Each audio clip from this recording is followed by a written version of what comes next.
प्रदेश सरकार जहां भ्रष्टाचारी और भूमाफियाओं को जमींदोज कर रही है, वहीं विकास कार्यों में हो रहे भ्रष्टाचार को उजागर करने वाले पत्रकारों पर हर दूसरे दिन प्राण घातक हमले पर कोई ठोस कार्रवाई जिला प्रशासन नहीं करता दिख रहा है। दरअसल यूपी के सीतापुर जिले में कसमंडा विकासखंड सरवा जलालपुर गांव में मनरेगा कार्य में 12 मजदूरों के स्थान पर 79 मजदूर दिखाकर ग्राम प्रधान सरकारी धरपकड़ कर रहा था। ग्रामीणों की शिकायत पर कवरेज करने पहुंचे मान्यता प्राप्त पत्रकारों पर हमले किए गए, फिर बंधक बनाकर मारा पीटा। हालांकि दूसरे दिन रामपुर कला थाने में एफआईआर तो दर्ज कर ली गई। यही भ्रष्टाचार उजागर करने गए पहले हमला, फिर झूठी एफआईआर करवाकर मामले को दबाने की कोशिश की गई। यही नहीं, उनके तीसरे दिन थाना कोतवाली माहौली क्षेत्र बड़ा गांव चौराहे के पास से आराम मशीन के सामने 3 पत्रकारों पर उस समय जानलेवा हमला कर दिया गया।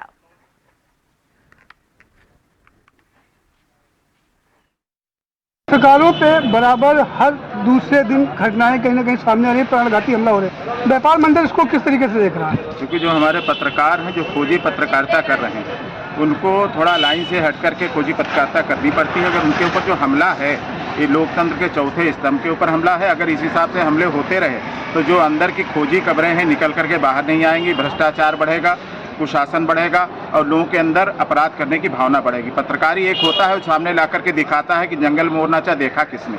अगर हिसाब से हमले होते रहे तो कतई ये निंदनीय कृत्य है। व्यापार मंडल इसकी घोर निंदा है। मामला ये सर है, मैंने कवरेज करने गए थे खबर के लिए, तो वहाँ पे जो हम निकल रहे थे मितौली रोड से बड़ा गांव से चौराहे पे 500 मीटर दूरी पे है पेट्रोल पंप पे। हमें नहीं मतलब जानकारी नहीं थी कि मतलब ये क्या प्लानिंग है, और उन्होंने हमें आकर के रोक करके तुरंत जो है मारने पीटने लगे। विवेक सिंह है, पवन सिंह है और अप्पू हैं, कई सारे हैं उसमें। ये सब कहाँ के रहने वाले हैं? सर बड़ा गांव के हैं, और हमें जो है उधर मार पीट रहे थे हमें। तब इन्होंने जब उधर से निकल रहे थे मितौली से तो कहने लगे इतर का हो रहा है, तो उनको भी मारने पीटने लगे।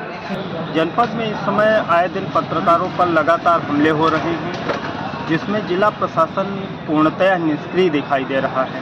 जिला प्रशासन अगर कोई ठोस कार्रवाई करे तो इस तरह के हमले रुक सकते हैं, नहीं तो आए दिन इस तरह के पत्रकारों पे हमले होते रहेंगे।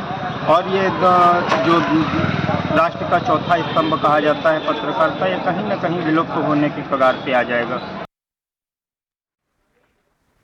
और इस खबर पर अधिक जानकारी देने के लिए हमारे साथ हमारे संवाददाता जुड़ चुके हैं फोन लाइन पर। निमेश, खबर सामने आ रही है कि भ्रष्टाचार का उजागर करने पत्रकार पहुंचे थे जिन पे हमला किया गया और इसके बाद में कोई कार्रवाई नहीं की गई, तो ये पुलिस की कार्यप्रणाली पर एक सवालिया निशान खड़ा कर देती है। इसके बाद क्या प्रशासन द्वारा इस मामले में संज्ञान लिया गया है?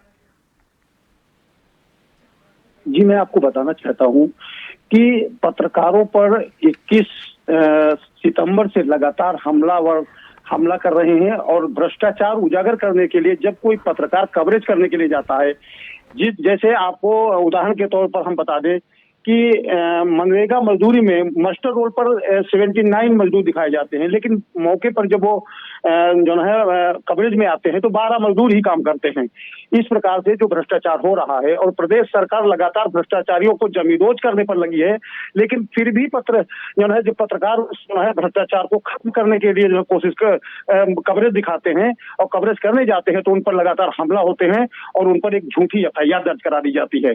और एक ही नहीं, दूसरा हमला जो है माहौली के क्षेत्र में बड़ा गांव चौराहे के आगे हुआ, उसमें पत्रकारों को लगातार वो पीटते रहे और लकड़ कट्टे पीटते रहे, लेकिन उन पर जो है बेरहम करते रहे, वो खुशामद करते रहे कि हमें जो है पत्रकारिता कवरेज करने से आप न रोके, लेकिन फिर भी वो लोग मुहर मारते रहे। लेकिन जिला प्रशासन इस पर कोई ठोस कार्रवाई करना नहीं दिख रहा है।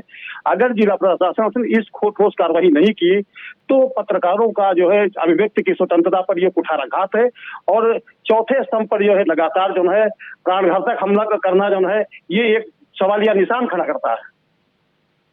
बहुत बहुत धन्यवाद आपका तमाम जानकारी हमसे साझा करने के लिए।